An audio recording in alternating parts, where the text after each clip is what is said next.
In 2009, cryptocurrency skyrocketed. Millionaires arose and everyone wished they had jumped on the bandwagon early enough to be in that position. Bitcoin, the number one most used cryptocurrency in the world, changes in value every second. Right now it's around $9,000 and about a month ago it was at $7,000. The rise in cryptos like Bitcoin, Ethereum and Dogecoin, yeah, that one, and the rise of digital transactions like Apple Pay, debit cards and digital wallets have proven that currency is evolving, going digital. This is where concepts of money are taken into account. There are 6 key characteristics that make a currency smoothly functional to a modern society: durability, portability, divisibility, uniformity, limited supply, and acceptability. So how does crypto stack up against these?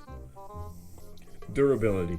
Its physical durability is not a problem, as it is not only digital, but virtually impossible to hack. Some pun intended.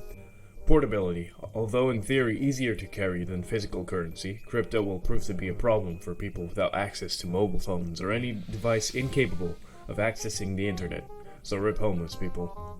Divisibility. Cryptocurrency is infinitely divisible since it's basically digital.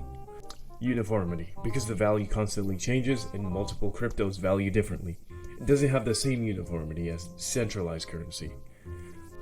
Limited supply.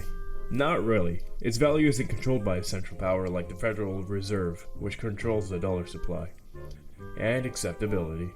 Bitcoin is somewhat weak with multiple competitors, and the extra costs involved with acquiring and owning Bitcoin might prove too expensive for some people who may have to rely on the dollar. Without any one of these factors, money loses its meaning, and an economy will likely go into a recession. So this begs the question: what would the American economy look like if it were dependent on cryptocurrency? To properly answer this question, we'll need to look at the defining uses of money, that is, its main functions of use: a medium of exchange, a store of value, and a unit of account. Crypto can be used as a medium of exchange. In this way, you can think of a cryptocurrency like Bitcoin to be a stock. You can trade the currency for money and buy certain goods with it, and people are willing to accept it as a form of money in certain situations. Cryptocurrencies can also function as a unit of account, with some rough edges. Although you can use crypto to measure the worth of products against each other, it's subject to change, which makes its usefulness as a unit of exchange quite weakened. Bitcoin, for example, is not the only cryptocurrency on the market. This means that competitors in Bitcoin are all constantly changing their prices to match each other. What crypto doesn't have is a store of value. You couldn't save a cryptocurrency or hold on to it because the price of the currency is constantly changing. Let's do a little hypothetical. The year is 2049 and the American economy has gone crypto, now being based on Bitcoin. Meet Christian Timmons, an average man through and through. He resides in California with a wife and 3 kids in a middle-class neighborhood in the suburbs. He's well educated and has a college degree, and you guessed it, he's white.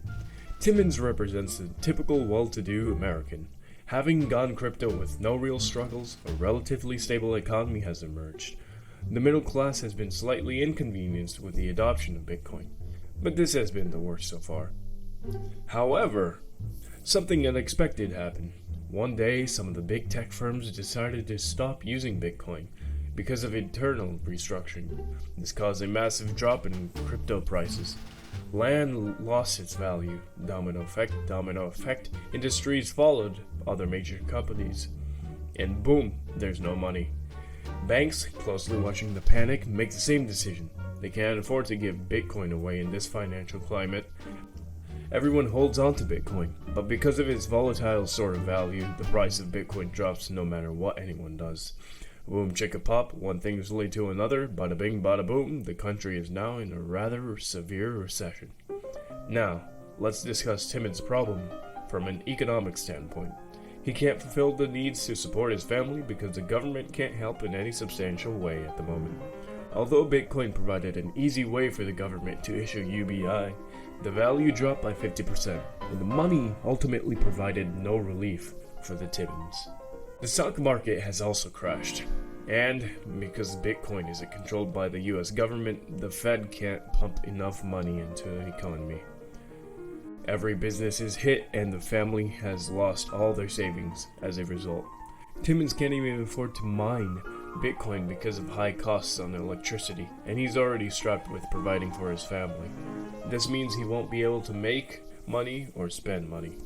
The family finally decides to sell their house, but because of extra transferring fees and microtransactions involved in moving Bitcoin, they end up losing money and no one is willing to buy. Even if they wanted to move, they couldn't do so without incurring massive debt. Either way, they plan to move to Madagascar because Bitcoin value there is the same and living costs are less. But by the time they sell all their possessions, a different cryptocurrency derails Bitcoin. And, having not acquired any of the crypto beforehand, Timmons loses all of his money. On the bright side, the family's credit card debt is wiped clean early in the recession, but obviously this isn't much use to them now. In conclusion, because of its failure to fulfill many of the main characteristics and functions of currency fully, in a way that makes it useful in modern economies, and because of its volatile and decentralized nature, a crypto economy in the United States, or anywhere else in the world for that matter, will ultimately be inefficient and undesirable.